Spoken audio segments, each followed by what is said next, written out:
ہم کون ہیں، کہاں ہیں اور کیوں ہیں، اس کو آپس میں مل بیٹھ کر کے سوچنا اور سمجھنا ہے۔ جیسے حضور اکرم صلی اللہ علیہ وسلم ہجرت کر کے جب مدینہ پاک تشریف لائے تو مدینے میں دو خاندان تھے، اوس و خزرج، اور ان دونوں میں 120 سال سے لڑائی تھی۔ کتنی؟ 2-4 دن کی نہیں، کتنا خون، کتنی جانیں، کتنا مال تباہ ہو گیا تھا، لیکن ملنے کی اور آپس کے جوڑ کی کوئی شکل نہیں تھی۔ اللہ پاک نے مدینے والوں کو یاد دلایا، یا ایھا الذین آمنوا اذکروا نعمت اللہ علیکم اذ کنتم اعداء فألف بین قلوبکم فاصبحتم بنعمتہ اخوانا وکنتم علی شفا حفرۃ من النار فانقذکم منہا۔ ایمان والو اللہ کی نعمت کو یاد کرو، تم تو ایک دوسرے کے جان لیوا دشمن تھے۔ تاریخ نے لکھا ہے کہ دونوں خاندانوں میں سب سے بڑا بہادر وہ سمجھا جاتا تھا جو سامنے والے کو مار کر اس کی کھوپڑی کا پیالہ نکال کر اس مرے ہوئے کا خون بھر کر پیے، وہ بہادر سمجھا جاتا۔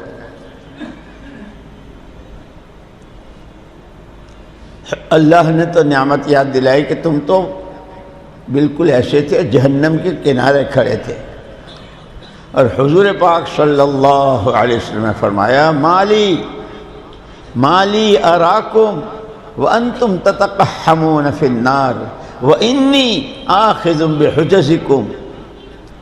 مجھے کیا ہو گیا ہے، میں دیکھ رہا ہوں تمہارا وقت، تمہارا پیسہ، تمہاری صلاحیتیں، تمہارے تعلقات، تمہاری مختلف نسبتیں 24 گھنٹے اس طرح استعمال ہو رہی ہے کہ تم جہنم کی طرف جا رہے ہو اور اوندھے منہ جہنم میں گر رہے ہو۔ میں اللہ کا نبی تمہیں کوکھیں پکڑ پکڑ کے بچا رہا ہوں کہ یہ تمہاری جان لگانے، تمہارے وقت لگانے کی یہ چیزیں نہیں ہیں۔ وہی شراب اور بدکاریاں، ظلم و ستم، خون بہانا، ہر غلط میں جانیں کھپتی تھی۔ یہ تمہارا وقت تو بہت قیمتی ہے، تم تو بیٹھے بیٹھے چپ پہ بیٹھے ہو، بالکل ہونٹ بھی نہیں ہلے، ہاتھ بھی نہیں اٹھائے، اندر ہی اندر سے بڑی بڑی جنتوں کے سودے کر سکتے ہو۔ انسانوں کی ہدایت کے لیے مکھی کے سر کا برابر اگر آنسو ٹپک گیا تو جہنم میں ٹھنڈی ہو جائے۔ تمہیں تو اللہ، لیکن جہاں تمہاری صلاحیتیں استعمال ہو رہی ہے، جہاں تمہارا مال خرچ ہو رہا ہے، لو میں تمہیں نمونہ دیتا ہوں۔ خیر امتی قرنی ثم الذین یلونہم ثم الذین یلونہم۔ میرے زمانے کی امت بہت اچھی، جیسے یہ سارے طبقات ہیں نا، کھیتی والے بھی ہیں، دکاندار بھی ہیں، اور نوکری والے بھی ہیں، فیکٹریوں کارخانوں والے بھی ہیں، غریب بھی ہیں، ہمیں ہیں، یہ سارے طبقات اس زمانے میں بھی تھے، لیکن سب کے لیے حضور نے مہر لگا دی کہ میرے زمانے کی امت بہت اچھی، مرد بھی، عورتیں بھی، عوام بھی، خواص بھی۔ وجہ مولانا محمد یوسف صاحب رحمۃ اللہ علیہ فرمایا کرتے تھے کہ آدمی جدھر کا رخ کر کے کھڑا ہوتا ہے نا، جدھر اس کا منہ ہوتا ہے، وہاں کی تو سوئی پڑی ہو تو وہ بھی نظر آ جاتی ہے، لیکن پیٹھ کے پیچھے پہاڑ ہو تو وہ بھی نظر نہیں آتا۔ پہاڑ کتنا بڑا، سوئی کتنی۔ فرمایا کہ خیر امتی کی وجہ 100% امت، یعنی کئی دن کے فاقے والے صحابہ بھی ملتے ہیں، ایک کھجور پر گزارا۔ ٹڈیوں کا غزونا مع رسول اللہ صلی اللہ علیہ وسلم 7 غزوات ولم نأکل فیها الا الجراد۔ 7 سفر کیے، 7 حضور کے ساتھ رہے ہم، 7 میں ہمارا کھانا صرف یہ ٹڈیاں تھی، کھجور بھی نہیں تھی۔ لیکن زندگی کا مقصد سامنے تھا، کیوں پیدا ہوئے، ہم کون ہیں؟ ہم انسان ہیں، اشرف المخلوقات ہیں، اللہ کے بندے اور نبی کے امتی ہیں۔ اس لیے بچہ جب پیدا ہوتا ہے تو پیدا ہوتے ہی اس کے ساتھ حقوق شروع ہو جاتے ہیں۔